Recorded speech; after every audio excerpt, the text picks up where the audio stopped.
Hello, everyone, and welcome again to another Teacher Joseph podcast, bringing you smiles across the miles wherever you are today. Today, we're going to talk about two main issues when we are learning a foreign language. There's two main difficulties which arise, and that's what we're going to go through today. So the first one is when you begin. Beginners who don't have any background in English often go out and buy either a very expensive book or something from the English world to try to learn. They might pick up a newspaper, a world newspaper written in English, which they buy from their local newsagent, and immediately discover that they can't read it and that even to translate the sentence can take up to an hour.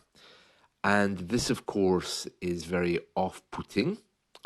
Then comes Google Translate, which they think is the best invention since sliced bread.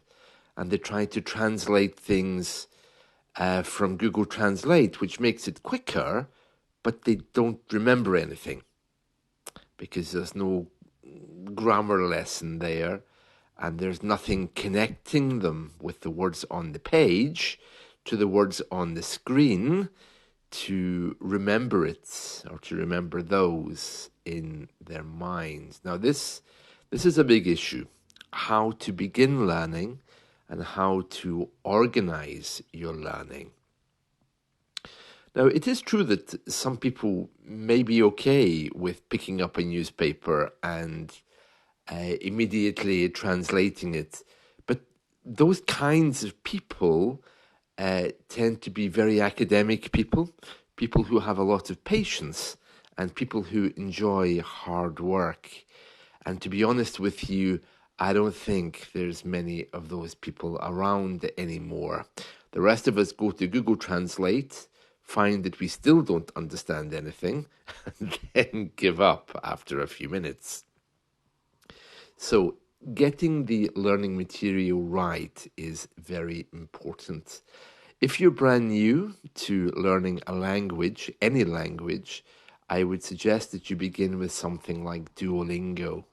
Duolingo's free. It's an app for your phone, and of course it will take you from the very, very beginning of a language and will very slowly build on that to take you to a level that you have some kind of foundation for beginning.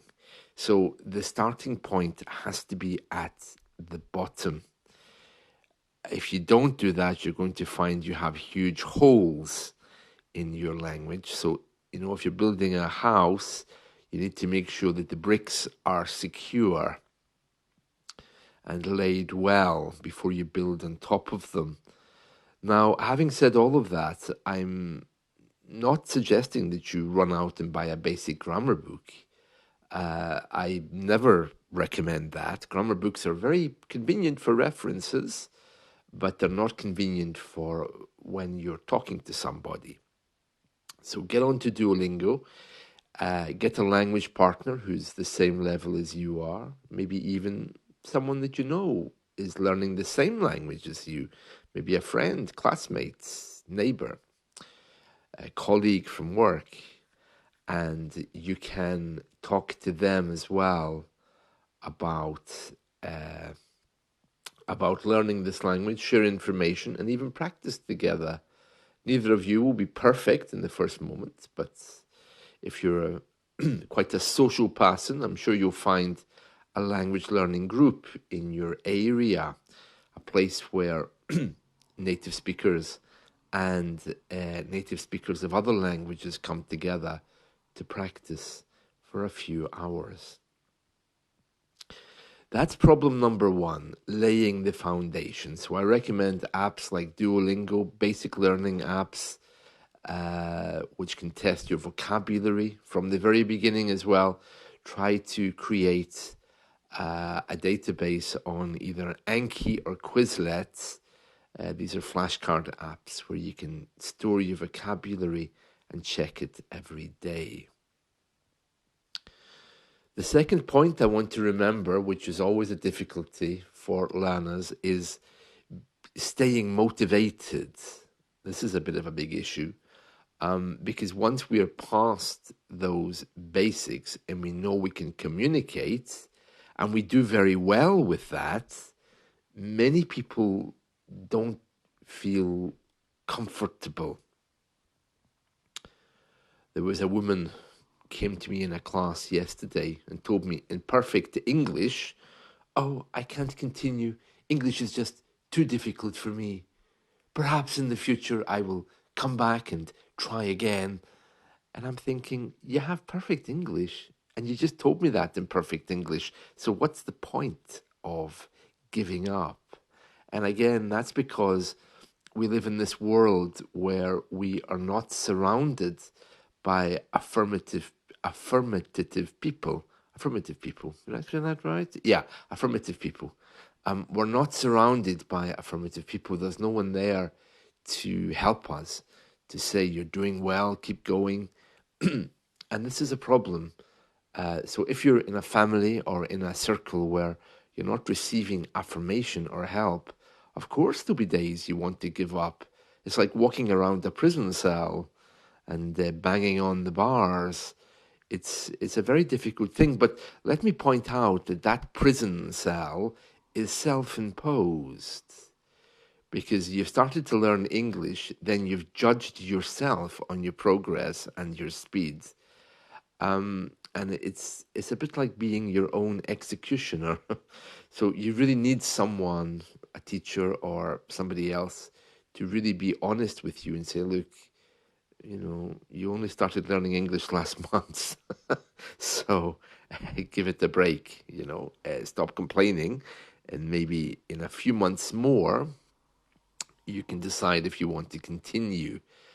Learning English is difficult, but it's only difficult if you see it as a machine where you're supposed to take it from the page and get it into your mind. If you live in an environment where English is a compartment or a department in your mind, something is very wrong. English is a language designed to be shared. That's its purpose, to be shared with the world. So if you're not talking to anyone, or you're not taking lessons, or you don't have a language partner, then something's wrong. Okay, and you can expect to have these moments where you feel disarmed. So it's very important that you're aware of your motivation, and it's okay to miss a day. From my experience, the hardest thing is to restart once you stop. The hardest thing. And because you might not have the correct material in the first place, it's entirely possible that you're just staring at a book for half an hour and thinking, wow, why am I doing this? Look at these letters. Oh, and the exceptions. Oh, no, no, no, sorry, this isn't for me. If you are doing that every day without any kind of plan or structure, of course you won't want to keep learning. You want to run a mile, as the idiom says. To run a mile means to run away from something at great speed. We use it as a metaphor. That is mile, not kilometer. So these are the two problems which often come up. Number one, getting started and not having the right material for your level. And number two, continuing on, possibly with discouragement, lack of motivation, lack of affirmation, lack of conversation. These days, trying to find a good conversation with anyone in our native language is very, very difficult. I've kind of given up on that. So I just directly ask people things, as I do in my English classes. Okay, let's talk about ambitions. What's your ambitions? Okay, let's talk about banks. What do you think of them? And people are often, at least in the English world, quite afraid of that. You know, because they don't understand why I'm having that conversation with them. And it's to try to pull them out of their own shyness. It's very sad. I was talking to someone the other day, and he mentioned to me about the weather. He said, "Terrible weather, isn't it?" And I automatically went into teacher mode and replied, "Yeah, yeah. What things do you like to do when you're at home when it's raining outside?" And he thought for a minute and said, I don't know. And yeah, so sometimes you have to really push to get a good conversation. There's a proverb in English that says, um, when you are learning a foreign language, it's okay to be a jerk. And what that means is it's okay to make mistakes. It's okay to say the wrong thing. We have to. It's how we learn. But those of us who are a bit more sensitive find that a little bit difficult, when we are criticized or when people seem to be harsh with us, especially if we're trying to buy things in a second language. It can be quite terrifying. So that's something else that we need to get over, and many people don't. That's it from me. I hope you found this helpful. Let's talk again soon. Bye.